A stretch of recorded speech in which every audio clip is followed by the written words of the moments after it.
Hello पिला माने आज आम जैव विविधतार चतुर्थ पार्ट डिस्कशन करबा। लास्ट पार्ट रे पिला में 5 किंगडम क्लासिफिकेशन जो थिला हमर जो पंच विभागीकरण प्रक्रिया थिला जो ता भितर हम दीटा ऑलरेडी किंगडम विषय पढ़ी साचंती। कोन थिला से किंगडम मोनेरा आ किंगडम प्रोटिस्टा थिला। आज हम पिले किंगडम फंगाई रो स्टार्ट करबा बा फंजाई को बा कबक को किछि भी को ता शुरू में स्टार्ट करबा। ठीक अछि तो चलो आरंभ करबा आज हम पाठ। तो पिले एइरा देखु जो किंगडम फंगाई एई फंगाई बा फंजाई जो कहउछ तार तमे चित्र देखो पिले एमान सब किछि किछि फंगाई मानकर एग्जांपल जोडा कमे आज एई बुझी साला परे एई पॉइंट बुझी साला परे ताको हम डिस्कशन करबा। अच्छा पिले मु तुम कहितली कि तमरो प्रोटिस्टा को छाडी मोनेरा को छाडी कि बाकी समस्त कोन ना सुन्यष्ट ताने फंगाई रो कोष कोहळ हेइथिबो सुन्यष्ट हेइथिबो। फंगाई माने पिले मन रखिता सुन्यष्टीय। ठीक अछि आ एमाने पिले एक कोषी भी थाई पारंती बहु कोषी भी थाई पारंती। सुन्यष्टीय हुए तो एक कोषी हेथिबे एक कोषी हेथिबो किंबा बहु कोषी भी हेथिबे। हला फंगाई तमरो एक कोषी भी हे पारंती फंगाई थाई पारंती। ईस्ट जो फंगाई तुम सुनिथिबो ईस्ट गोटे अछि तमरो से होची एक कोषी आ बहु कोषी फंगाई मान तो अन्य मान अछि पेनिसिलियम अछंती तमरो कब छतु जो से भी गोटे बहु कोषीय। ठीक अछि तो ए मान हेले कोन ना एक कोषीय। नेक्स्ट आसे पिले खाद्य ग्रहण प्रणाली कौन ना से निज खाद्य निजे प्रस्तुत करि पारंती नाही। मन रखिते पिले आंको जो कोष थिला सुन्यष्ट थिला एक कोषी किबा बहु कोषी थिला आंको कोष भित्ति भी थिला किंतु सेमान को खाद्य ग्रहण प्रणाली कौन थिला ना खाद्य ग्रहण प्रणाली तमरा परभोजी थिला अन्य ऊपर निर्भर करा जाउथिला। तो एठी देखि दुछ पिले कोष भित्ति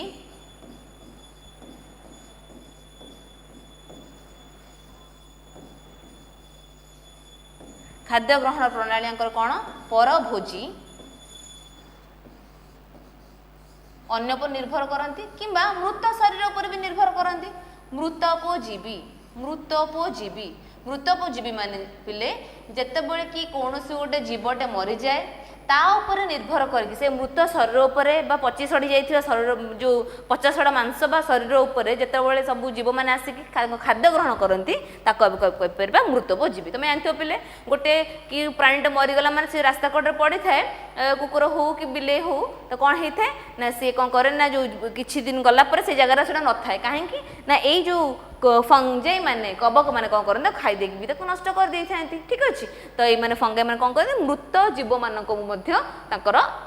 खाइबाटा बा ताको खाद्य ग्रहणटा करथांती तेणु ताको मृतपोजीवी भी कहती। आ जेहेतु निज खाद्य निजे प्रस्तुत कर पाइलेनी अन्य उपर निर्भर कले परभोजी भी तुम ताको कहि परिबो। हला नेक्स्ट आसे पिले गोटे भेरी इंपोर्टेंट पॉइंट पिले सहजीविता एटा बहुत बहुत बहुत इंपोर्टेंट। सहजीवितार इंग्लिश में पिले होची सिम्बायोटिक। सिम्बायोटिक माने ए माने सांग का सहित सांग होइके रहि पारंती पिले का सहित ना शैवाल सहित सांग होइके रहि पारंती। ताने फंजाई एवं शैवाल मानक भितरे गोटे सहजीविता बा सांग संपर्क अछि जहाँ को कहते पिले लाइकेन। तुम्हें देखी तो पिले वर्षा दिन सब काठगंडी मानक ऊपर हो से कौन थाए ना ये जो ग्रीन ग्रीन कलर सूता भाया स्ट्रक्चर देखुव पिले थी कौन ना शैवाल आउ फंजाई मानकर तुम सहजीविता ये चित्र को मार्कर टिके ये हूँ तुम लाइकेन चित्र एटा ऊपरटा लाइकेन में कौन हुए ना फंजाई जे रहिला से निज खाद्य निजे प्रस्तुत करि परिबनी तार आकार पिले को भले ना सूता आकृतिर हला सूता जेमिति थाए तमरो से सूता भलिया तार आकार एई भली भाबरे सूता भलिया हला से सूतारे कोन हबो ना आल्जी माने आसिकी बा शैवाल माने आसिकी एमति गुडे हेकी रहिबे पूरा ता ऊपर एमति रहिथिबे। त माने फंजाई कोन करबो ना आल्जी मन को रहिया ପାଇଁ की जगह देला ता सूता ऊपर हला त माने ए जो गोलापी कलर तुम सूता खोज से माने काहार सूता ना फंजाई रो सूता। फंजाई माने शैवाल को कोन जोगे देले ना बासस्थली जोगे देले एठी घर जोगे देले रहिया ପାଇଁ की हला ता बदल रे ए जो ग्रीन कलर आल्जी देखुछ सी फंजाई को कोन दिए ना खाद्य दिए। कारण पिले आल्जी कौन करे ना निज खाद्य निजे प्रस्तुत करि परिबो कारण आल्जी होची स्वभोजी। तो आल्जी फंजाई को खाद्य दबो फंजाई आल्जी को कौन दबो घर दबो ताने से माने परस्पर कौन हेक रहले सांग हेक रहले बा जाको तुम सहजीविता बोली कह जोटा कि तुम गछ गंडी मानकर भी देखा जाए वर्षा दिन मानकर तुम देखिथिबो एई भली किछि स्ट्रक्चर। ठीक अच्छे आल्जी और फंजाई मानकर संपर्क को सहजीविता संपर्क को आम लाइकेन बोलिकी कहती जोटा कि बहुत इंपोर्टेंट क्वेश्चन। ओके ठीक अच्छे तो पिले एबे आसे उदाहरण उदाहरण कौन कौन पिले तुम पेनिसिलिन पेनिसिलिन ना सुनथिबो गोटे मेडिसिन पेनिसिलिन इंजेक्शन होची तो सेई जो पेनिसिलिन तैयार होथवा गोटे कबकर ना होची कोन पेनिसिलियम पेनिसिलियम पेनिसिलियम ओके आउ होची कोन ना तमर ए छतु तुम देखुच से छतु गुड़ाक भी तुम जाऊे थे छतु एस्परजिलस एस्परजिलस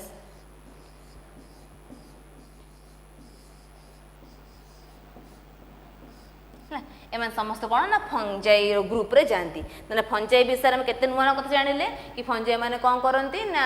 तकर कोष भित्ति तो थाए थाए ये जो इंपोर्टाट पॉइंट पे लाइकेन जहाँ विषय आज पढ़ले जोटा कि फंजाई और आलजी मैंने सांग होगी रुहति आलजी फंजाई की खाद्य जोगे दिए और फंजाई आलजी को कौन जोगे दिए बासस्थली जोगे दिए ठीक अच्छे एवं से पे किंगडम प्लांटी जो तुम केवल केवल कौ मैंने अच्छा ना उद्भिद माने समस्त उद्भिद माने ये अच्छा एम कोष कौन सुनेष्टीय कोष सुनेष्टीय सुनेष्टीय एमाने एककोशी भी हो पारे बहुकोशी हो पारे शैवाल पिले कि चेककोशी शैवाल भी अच्छा तो एमाने एककोशी किंबा बहुकोशी हो पारती एमान को बाहर सेल बाहर पिले कोष भित्तिर उपस्थिति अच्छी कोष भित्ति रही कोष भित्ति भी अच्छी कोष भित्ति कोष को अधिक अधिक कौन दिए सुरक्षा प्रदान करते सहित पे खाद्य ग्रहण प्रणाली सब उद्भिद माने आलोक शोषण प्रक्रिया माध्यम निज खाद्य निजे प्रस्तुत करिपारंती ताने एमाने कौन स्वभोजी केमिति प्रस्तुत करिपारंती कारण आंक पाखरे सबुज कणा पिले अच्छी जो सबुज कणा माने कौन करती ना सूर्यंकर आलोक रश्मि को व्यवहार करी सबुज कणा गुड़िक सूर्यंकर आलोक रश्मि को व्यवहार करी कौन करती खाद्य प्रस्तुत करिपारंती खाद्य प्रस्तुत करिपारंती केमिति सूर्य ठारू आलोक रश्मि को ग्रहण करके है ताने मैंने कौन है स्वभोजी हेले निज खाद्य से अन्य उपर निर्भर करते ना तो पे बहुत प्रकार प्लांट्स अच्छा गछ भी अच्छा जो मैंने कौन करती ना मांसासी मांसासी से कौन करते छोट छोट कीट पद को खाई बंचते आम भावता गछ तो मांसासी हो पे ये जो देखुच फुलटा राफ्लेसिया ना राफ्लेसिया राफ्लेसिया यहाँ हूँ पृथ्वी सबुठारु बड़ फूल गोटे फूल प्राय 6 फुट उच्चता विशिष्ट होता है तो ये हूँ पे मांसासी फूल मैंने यहाँ पचा मांस पचाटा मांसर गंध आ पाखे अच्छी सब कीटपतंग मैंने आड़ को आकर्षित हो जाती बास्ना जो गंध पाई कि से कीटपतंग गला मैंने ये कौन करना से कीटपतंग को खाईदी ठीक अच्छे ये हेल्ले कौन ना मांसासी फूल राफ्लेसिया ता ना पृथ्वी सबुठारु बड़ फूल देखिए बोले फूलर साइज केते बड़ से लोकटा बसचे पाखे है उदाहरण स्वरूप भी गछ तो किसी भी गछ उदाहरण तुम देपर बर गछ ओस्त गछ बर गछ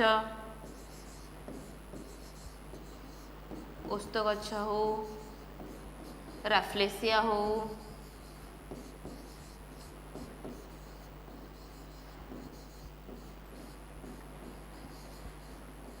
अरख हो घास हो ए समस्त आमर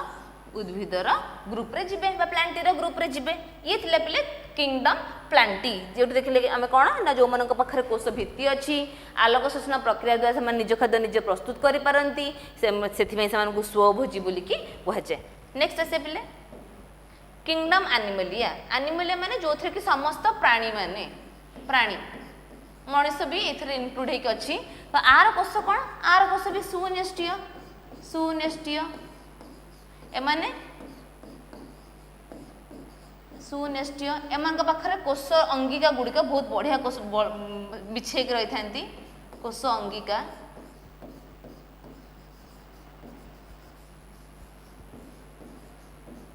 तापरे खाद्य ग्रहण प्रणाली पे कौन एमाने परभोजी निज खाद्य पाई से अन्य उपर निर्भर करते निज खाद्य निजे प्रस्तुत करें ना परभोजी ठीक अच्छे तापर उदाहरण होती मनीष बाघ भालू हाथी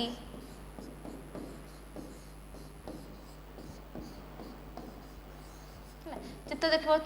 बोले ये जो प्लांटी और एनिमल तुम देखिल ता विषय बहुत डिटेल आमको पढ़ा पड़ो सेटा तो गोटे क्लास सरबनी आम कौन करवा ना प्लांटी मान को आम नेक्स्ट क्लास डिस्कसन करवा एनिमलिया को तापर क्लास डिस्कसन करवा तो प्लांटी मान विषय में कौन देखिए ना पुणी गछ मान को कि भाव में विभागीकरण कराई गछ तो गछ कहीं विभक्तकरण कराई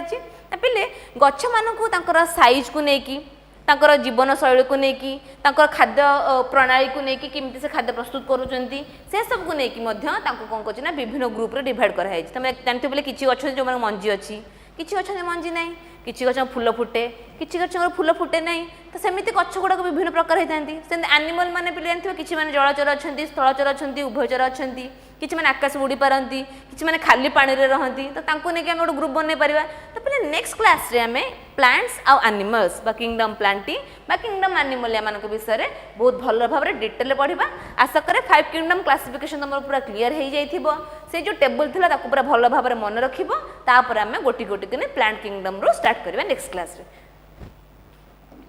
ओके पिले थैंक यू।